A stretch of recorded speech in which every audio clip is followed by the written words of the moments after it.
What's better than episode 1 and 2 of Kenobi? Anybody? Episode 3. If you had a chance to check out my review for episode 1 and 2, you'll know that I felt the series get off to a kind of a slow start, and then that cliffhanger at the end of episode 2 has me count down the minutes until episode 3 came out. And it did not disappoint. This was the much anticipated matchup of Kenobi versus Darth Vader. And this really is what I'm guessing most people are watching the show for. And I thought it worked out pretty good. Kind of left me feeling like we should have had this in a movie with epic theater. One thing that I've noticed from Disney's shows for Star Wars is the music is just not quite at the level of a good Star Wars movie. And that kind of bummed me out, especially when they met up. But that doesn't mean I didn't like it, because there was plenty of things that I really liked. Darth Vader. When they were starting this series, I was thinking either they're going to solidify him as the bad man that has been teased throughout all the movies and shows, or they're going to show him as a conflicted villain, kind of like a Kylo Ren, or a Darth Vader from Return of the Jedi, who was convicted and ended up switching back. Well, I'm here to tell you, and this is a spoiler if you haven't seen it. I'm assuming by now you've decided you want to watch it, and you're actually watching this channel because you want to tell me all the things that I'm getting wrong. I thought they made him look even meaner, more menacing. The way he was just going through the town and snapping necks, dragging people along with the Force. I was like, wow. You could see why people are afraid of him. But that wasn't even the best part. Now, watching him manhandle Kenobi and actually burning him to make him feel what he felt, that was some villain stuff right there. It seemed like it was really easy to rescue Kenobi, though. Get one person shooting her sniper at first the stormtroopers and then lights the whole thing on fire, when minutes earlier Darth Vader was able to just, and the fire was gone. All of a sudden, fire's back and they can't do anything about it. Now, my theory is he let Kenobi go because he's hoping to find more people, and he wants to play a cat and mouse game. This isn't going to be a quick mercy killing. Darth Vader is out for blood. And spoiler alert, Kenobi doesn't die. On the subject of Kenobi, I really like this conflicted character that we have in the show. This is not a confident Jedi. He is doubting himself. He blames himself so much for what happened. I love the way they keep tying in the prequel movies to how he's feeling, and when they show Darth Vader, the callbacks to when he was Anakin. And you know, he is lost. He is very reluctant to use that lightsaber. He wants Qui-Gon to come. Now, if we get through this 6 episodes and we don't get one Qui-Gon Force Ghost, I'm going to be definitely disappointed.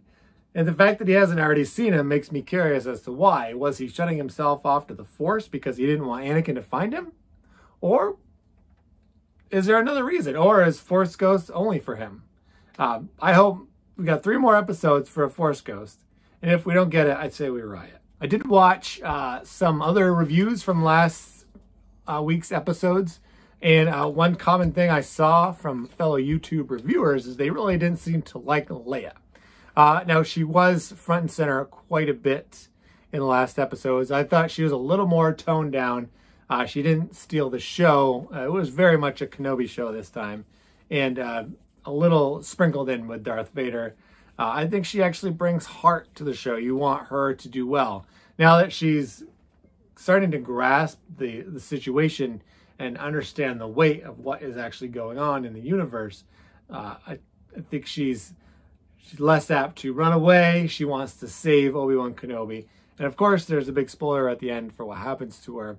And I think that's really where the rest of the show is going. So if you're really hoping for some Luke Skywalker stuff, my guess is that we're not going to get any. The other complaint I heard about a lot from the first 2 episodes was the third sister, how she was also very front and center. We didn't really learn her motivation until this episode, and it just turns out she wants to be a Grand Inquisitor, and she is hell-bent on getting that spot. And at first I thought that's kind of not the big reveal I was hoping for. But I'm actually in the middle of rereading the Darth Bane trilogy. And if you've ever read that, if you haven't, you should, that's where they establish the rule of two. And the reason why there's two Sith is because when there's a bunch of Sith, they're constantly backstabbing each other, trying to get power. Well, looking at these Inquisitors, the junior Inquisitors are just trying to do whatever they can to one-up each other and get ahead.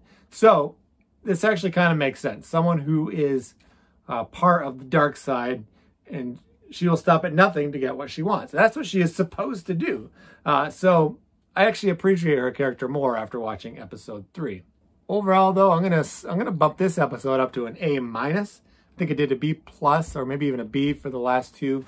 The music fell a little short of expectations for Star Wars, but whenever Obi-Wan was on the screen, he absolutely stole the show. I also didn't like, though, for him, is how easily he was manipulated by Leah to jump on a moving vehicle that had a Empire sign on it. And good old Fleck trying to save the day for him, and he's an Empire lover. I didn't understand. He just seemed to fall into that trap far too easily. I understand mistrusting people, but to jump on someone that is clearly pro-Empire, it didn't make a lot of sense. I also loved Darth Vader. Every part of him, watching him get himself put together, his armor, his arms, the way they treated him with the sound. His sound was brilliant. Every time he was on, at certain points, you'd get the classic breathing.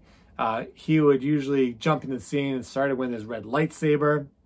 And they didn't rush anything. There wasn't this big argument. He stalked down Obi-Wan Kenobi slowly.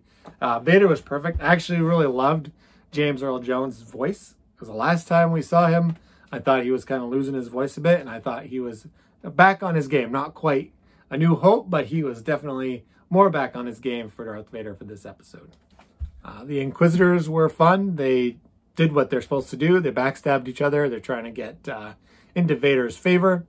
I really liked Leia in this one. I thought she's establishing herself as the sympathetic character that we want, and really establishing who she's going to be in the future movies. And, of course, the stormtroopers still can't shoot. So not a lot has changed. So let me know what you thought of this one in the comments.